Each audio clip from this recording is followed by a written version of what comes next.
지난 2017년 기록적인 폭우로 수해를 입은 지역의 복구 작업이 아직도 한창입니다. 올해 또 다른 피해가 생기진 않을지 우려되고 있습니다. 청주의 한 새마을금고에서 이사장 선출을 두고 논란이 계속 이어지고 있습니다. 이번엔 금품 살포 의혹까지 불거지면서 잡음이 끊이지 않고 있습니다. 산업자원부가 동서발전의 음성복합발전소 사업 신청을 의결했습니다. 행정적인 절차는 마무리 국면에 접어들면서 주민들과의 갈등 해소를 이끌어낼 수 있을지 주목되고 있습니다. 2019 청주 공예비엔날레가 100일 앞으로 다가왔습니다. 17개국 210여 명의 작가가 천여 점의 작품을 선보입니다. 여러분 안녕하십니까? CJB 8시 뉴스 시작합니다. 그제 내린 첫 장맛비를 시작으로 충북 지역도 본격적인 장마 전선의 영향권에 접어들었습니다. 하지만 지난 2017년 기록적인 폭우로 수해를 입은 지역의 복구 작업은 아직도 하세월이다 보니 또다시 비 피해를 입지는 않을까 걱정입니다. 진기훈 기자입니다. 지난 2017년 기록적인 폭우가 쏟아졌을 당시 청주 성남천이 넘치면서 서부 지역의 수해가 극심했습니다. 성남천의 교량이 너무 촘촘했던 탓에 나무나 돌 등이 걸리면서 피해를 키운 겁니다. 보시는 것처럼 지금은 교량 철거 공사가 진행 중인데 문제는 이 2017년 수해 피해 이후 한참이 지난 2월에서야 공사가 시작됐다는 겁니다. 철거 공사의 공정률은 70% 정도로 새 교량을 세우는 공사는 시작조차 못한 상황입니다. 2017년 성남천과 함께 큰 수해를 입은 월운천 복구 공사도 사정은 마찬가지입니다. 수해 1년 만인 지난해 7월에 첫 삽을 떠 내년 2월에야 준공될 예정입니다. 이렇게 복구 작업이 더딘 곳은 청주의 성남천과 월운천, 괴산의 농어촌 도로 등 도내 16곳에 이릅니다. 빨리 되죠. 그래도 그 200년 빈도의 비가 나오면서 하천기공객 수리비 전면 대수정이 되는 바람에 금액이 이제 어느 정도 이상이 되면은 행안부에서 심의를 봐야 돼요. 여기에 내일부터 본격적인 장마가 시작돼 복구 작업은 더 지체될 수밖에 없습니다. 지연된다고 봐야 되겠죠. 어쩐지 장마 비 많이 오고 하천공사 할 때는 거의 이따가도 일을 할 일이 없잖아. 지지부진한 공사 속에 올해도 수해 복구 현장은 또다시 장맛비를 맞게 됐습니다. CJB 뉴스 진기훈입니다. 청주의 한 새마을금고에서 이사장 선출을 두고 잡음이 끊이질 않고 있습니다. 이번엔 돈 선거 의혹까지 불거지면서 새마을금고 선거가 혼탁 양상을 보이고 있습니다. 김기수 기자가 취재했습니다. 청주의 한 새마을금고입니다. 지난 2월 치러진 정기 대의원 총회에서 현역을 누르고 새로운 이사장이 당선됐습니다. 하지만 새마을금고 선거관리위원회는 취임 하루 전 20명의 대의원 자격에 문제가 있다며 당선 무효를 선언했고 지난 4월 재선거로 현직 이사장이 연임됐습니다. 그러자 당선인 측은 2월 선거 결과가 맞다며 민사소송을 제기했습니다. 여기에 지난 2월 선거 당시 금품 제공 의혹도 불거졌습니다. 선거 이틀 전 현직 이사장의 부인이 선거 지지 명목으로 30만 원을 건넸다는 겁니다. 잘 부탁이나 드려요 이렇게 얘기를 하더라고. 지지를 해달라는 얘기죠. 결론은 어떻게든지 이것이 없어야 되겠다는 생각을 하고 이거를 하니까. 현직 이사장 측은 재선거 결과에 굴복하지 않은 상대가 문제고 금품과 관련해서는 검찰 조사에서 모든 입장을 밝혔다고 말했습니다. 새마을금고 선거 문제가 끊이질 않는 이유는 대부분 선거인단 간선제를 실시하기 때문입니다. 선거권이 있는 대의원만 관리하면 되기 때문에 현직 불패라는 말까지 생겨난 겁니다.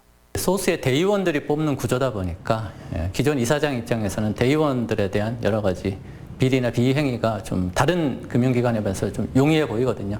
이런 좀 근본적인 대책을 좀 마련할 시점이 오지 않았나 싶습니다. 재선거의 돈선거 의혹, 민사소송의 검찰 수사까지 새마을금고 선거가 진흙탕 싸움으로 번지고 있습니다. CJB 뉴스 김기수입니다. 청주의 한 고등학교에서 학생 40명이 집단 설사 증상을 보여 보건당국이 역학조사에 나섰습니다. 충북교육청에 따르면 오전 8시 반쯤 학생 5명이 설사 증상을 호소한 뒤 오후까지 35명의 환자가 추가로 발생했습니다. 청주 상당보건소와 대전지방식품의약품안전청은 원인 규명을 위해 학생들의 가검물을 채취해 역학조사를 벌이고 있습니다. 동서발전이 추진하는 음성복합발전소의 유해성 검증과 중앙부처의 사업 허가 절차가 마무리됐습니다. 천연가스 발전소를 짓느냐 마느냐는 이제 사업자가 주민들의 마음을 돌리느냐 마느냐에 달린 것으로 보입니다. 신규식 기자입니다. 산업통상자원부 전기위원회가 동서발전의 음성복합발전소 사업 신청을 의결했습니다. 발전소 건립과 관련한 중앙부처의 행정적인 절차는 마무리 국면에 접어든 셈입니다. 이에 앞서 음성복합발전소 건설 검증위원회도 천연가스 발전의 유용성을 지지했습니다. 학계의 전문가들이 참여한 검증위원회는 음성복합발전소 건설에 따른 주민 및 환경 피해가 미미한 것으로 최종 판단했습니다. 주민들의 생존권을 위협하는 수준의 환경 오염은 없을 것으로 진단한 겁니다. 음성군도 지금은 진인사 대천명, 할 만큼은 했다는 입장으로 보입니다. 지역 주민 편에 서서 모든 걸 추진을 했습니다. 앞으로도 그런 기조에는 변함이 없을 거고 앞으로 일부 갈등이 좀 있지만은 충분히 대화를 통해서 해결할 수 있는 부분이라고 생각을 합니다. 문제는 LNG 발전소의 유해가스 배출에 대한 환경부의 정밀 실태조사 결과입니다. 실태조사 결과에 따라서 음성복합발전소의 전면 백지화 가능성도 남아있기 때문입니다.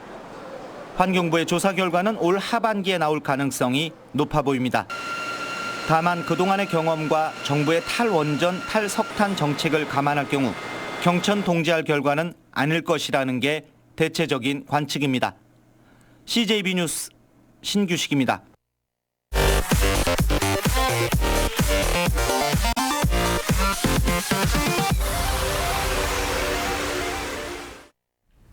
다음 소식입니다. 2019 청주 공예비엔날레가 100일 앞으로 다가왔습니다.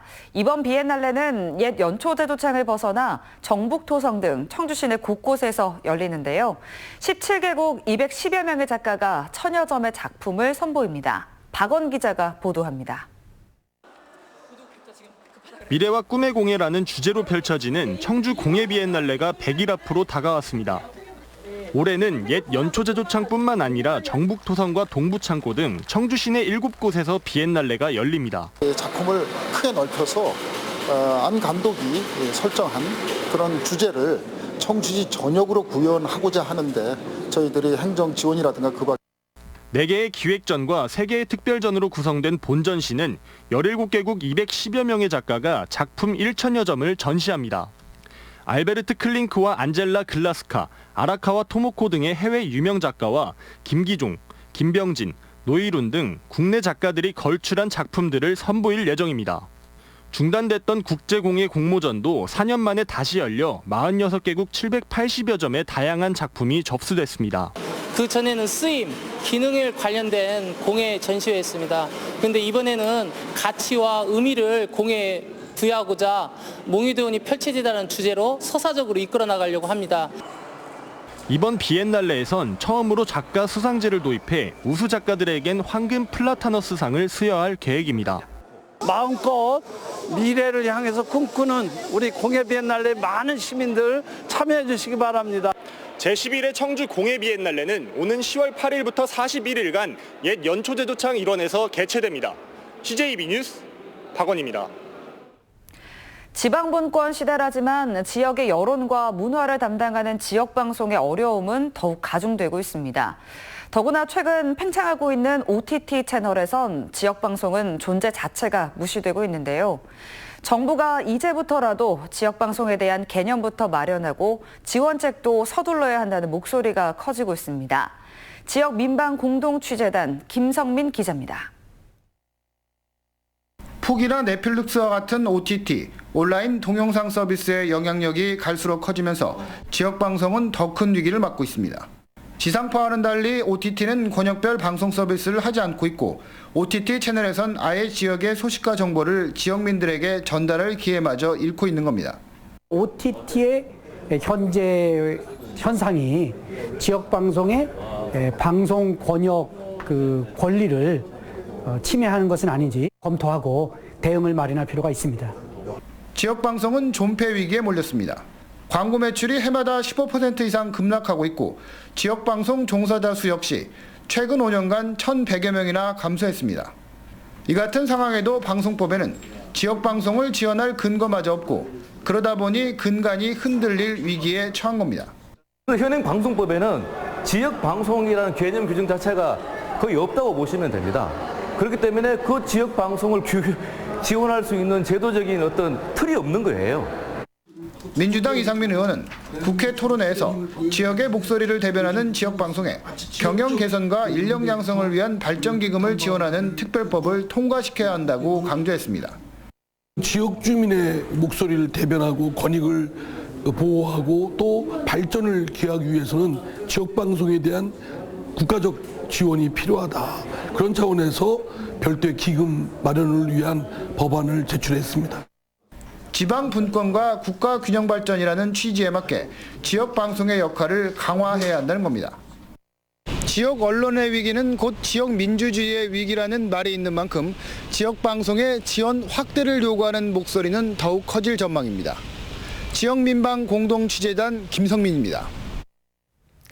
2019 마을 공동체 지원 시범 사업으로 마련된 잃어버린 고향 40년, 나에 살던 고향은 사진 전시회가 다음 달 9일까지 문희 대청호 카페에서 개최됩니다.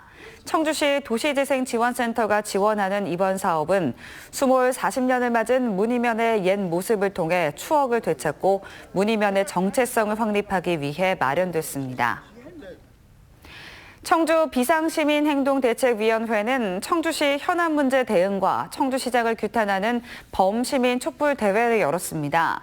대책위는 청주시가 도시공원과 청주 테크노폴리스 개발, LNG 발전소 건립 등 청주시 현안 문제에 대해 당사자들의 의견을 무시한 채 불통행정을 펼치고 있다고 주장하고 있습니다. 충청매일 창간 20주년 기념 아마추어 골프 대회가 오늘 청주의 한 컨트리 클럽에서 열렸습니다. 100여 명의 아마추어 골퍼가 참여한 이번 대회는 연예인 김정렬 씨가 단장을 맡고 있는 드림 연예인 골프단 주관으로 초록우산 어린이재단과 함께 불우 청소년을 위한 자선기금 마련 행사로 치러졌습니다. 한국노총 충북지역본부와 사단법인 진검다리가 함께하는 결식아동 지원 사랑의 빵 나눔 몽사가 열렸습니다. 이상으로 CJB 8시 뉴스를 모두 마칩니다. 시청해주신 여러분 고맙습니다.